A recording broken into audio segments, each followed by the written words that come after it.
Presiden Abdurrahman Wahid merupakan panutan berjuta umat manusia di negeri ini. Meski banyak juga yang tidak sejalan dengan kekocakannya dan pemikirannya yang dianggap lebih maju 200 tahun daripada manusia kebanyakan. Nah, tahukah kalian kalau Presiden keempat Republik Indonesia ini yang juga bapak pluralisme punya sejumlah ramalan yang akhirnya terbukti benar? Apa saja? Simaklah ulasan kami. Tapi sebelum lanjut, kami ingatkan kembali untuk subscribe channel ini dan aktifkan lonceng notifikasi kamu untuk mendapatkan video edukatif dari Data Fakta.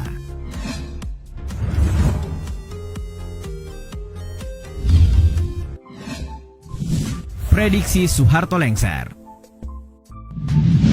Namanya Abdurrahman Wahid. Ia lahir di Jombang 7 September 1940.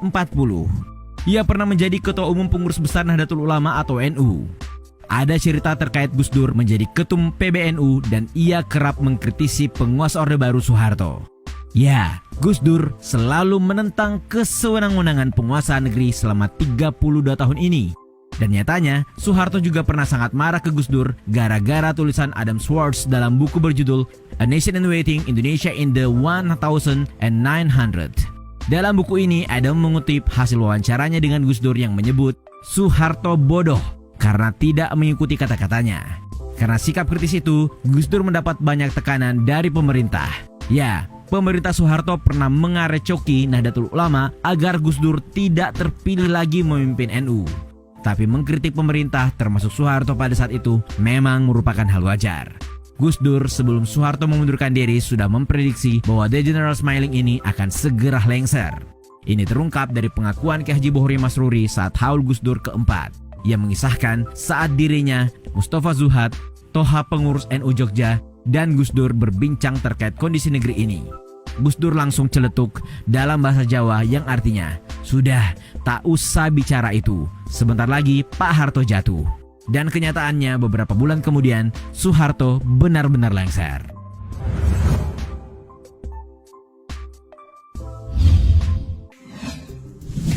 Prediksi akan menjadi presiden keempat.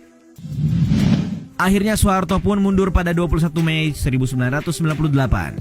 Sesuai konstitusi negara ini, jika seorang presiden mundur dari jabatannya, maka akan digantikan oleh wakil presidennya. Maka naiklah Profesor B.J. Habibie sebagai pengganti sang penguasa. Namun sayangnya B.J. Habibie singkat saja menjadi presiden negeri ini. Ia menjabat sejak 21 Mei 1998 hingga 20 Oktober 1999. Laporan pertanggungjawaban B.J. Habibie ditolak MPR. Dan saat B.J. Habibie dan LPG-nya ditolak, ini artinya perancang pesawat ini takkan bisa mencalonkan lagi untuk maju jadi presiden. Nah, ada dua calon pengganti Habibie, mereka adalah Megawati dan Gus Dur. Dan kalian pasti tahu siapa yang mengganti B.J. Habibie.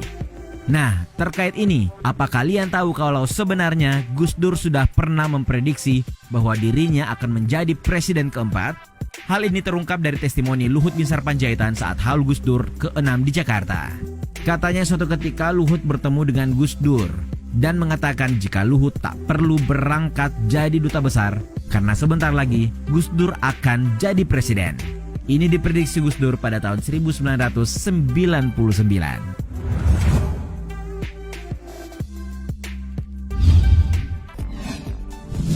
Prediksi Said Akil jadi Ketum PBNU. Tadi sudah disebutkan kalau Kiai Haji Abdurrahman Wahid alias Gus Dur pernah menjadi Ketua Umum PBNU.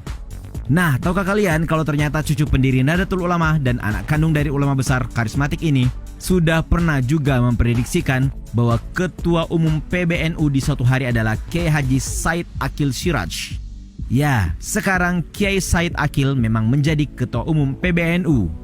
Dan kalian tahu saat Gus Dur memprediksi ini, Gus Dur berkata begini, Kiai Said Akil akan menjadi Ketua Umum PBNU setelah usia 55 tahun. Dan benar saja, pada tahun 2010 dalam Muktamar Nahdlatul Ulama yang ke-32 di Makassar, Guru Besar Ilmu Tasawuf Fakultas Usuluddin dan Filsafat Universitas Islam Negeri atau UIN Sunan Ampel Surabaya ini terpilih menjadi Ketum PBNU.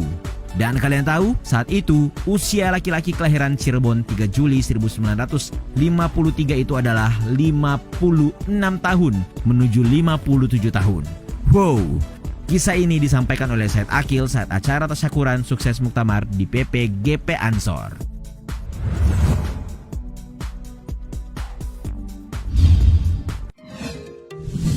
Prediksi Jenderal Sutarman jadi Kapolri. Presiden Gus Dur memang dikenal bisa bergaul dengan siapa saja, apapun profesinya, agama, suku, atau rasnya. Nah, salah satu teman Gus Dur adalah seorang polisi yang ternyata karirnya terbilang gemilang dan sempat menjadi Kepala Kepolisian Republik Indonesia atau Kapolri. Dan ternyata gila beneran. Gus Dur sudah memprediksi kalau temannya ini akan menjadi Kapolri suatu saat nanti. Teman Gus Dur itu adalah Jenderal Sutarman. Kita ulas dulu siapa Jenderal Sutarman ini. Jenderal polisi ini lahir di Sukoharjo 5 Oktober 1957. Ia merupakan Kabar Reskrim Mabes Polri yang menjabat sejak 6 Juli 2011 hingga 20 Oktober 2013. Sebelumnya pada tahun 2000, Sutarman adalah ajudan Presiden Gus Dur. Disinilah kedekatan Gus Dur bermula dengan Jenderal Sutarman. Pada saat Sutarman hadir di haul Gus Dur yang keempat, ia membeberkan kalau Gus Dur pernah berujar begini. Pak Tarman nanti akan jadi Kapolda, Kapolda Metro nanti, lalu jadi Kapolri. Dan kalian tahu, setelah menjadi ajudan Gus Dur pada akhir 2004, dia menjabat Kapolwil Tabes Surabaya, lantas berturut-turut sebagai Kapolda Kepri, Kaselapa Lemdiklat Polri, lalu Kapolda Jabar dan Kapolda Metro Jaya. Hingga akhirnya ia benar-benar menjadi Kapolri yang menjabat sejak 25 Oktober 2013 menggantikan Jenderal Timur Pradopo. Sutarman dilantik Presiden Susilo Bambang Yudhoyono di Istana Negara.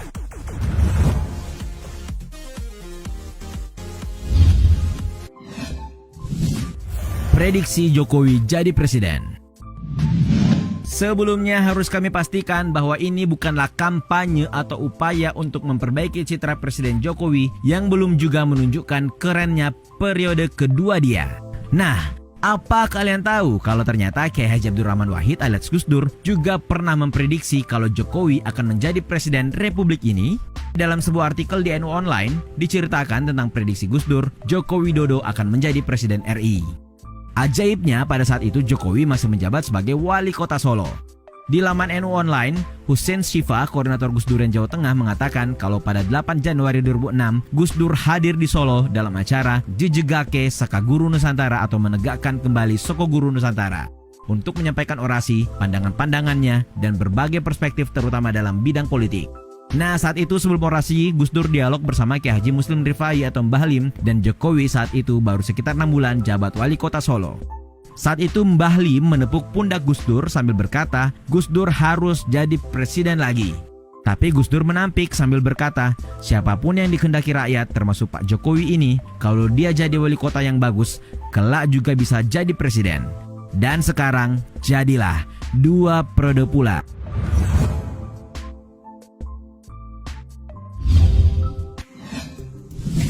Prediksi Ahok akan menjadi gubernur. Yang satu ini juga bukan untuk mengangkat-ngangkat nama Basuki Cahayapurnama alias Ahok alias BTP. Ini disclaimernya dan ini real fix.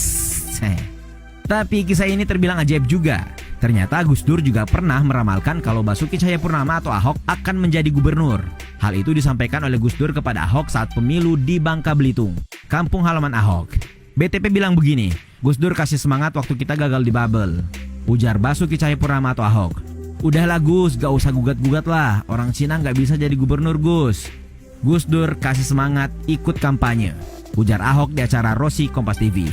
Dan kalian tahu, Gus Dur bilang begini. Siapa bilang, jangankan jadi gubernur, jadi presiden aja kamu bisa. Ujar Ahok menirukan ucapan Gus Dur saat itu.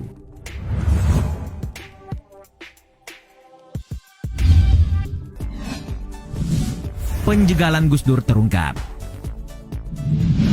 Pada program talk show Kick Andy yang menghadirkan Gus Dur, presiden keempat ini pernah berkata begini, besok-besok akan terbukti oleh bangsa ini sendiri. Ini ia sampaikan saat ditanyai perihal siapa yang harus bertanggung jawab terkait pelengseran dirinya dari kursi presiden. Gus Dur saat itu menyebut nama Amin Rais dan Megawati. Dan melalui buku Menjerat Gus Dur yang ditulis oleh Firdika Rizky Utama, semua benar-benar terungkap. Skenario semut merah yang menjelaskan keterlibatan nama-nama yang disebut Gus Dur ini terungkap.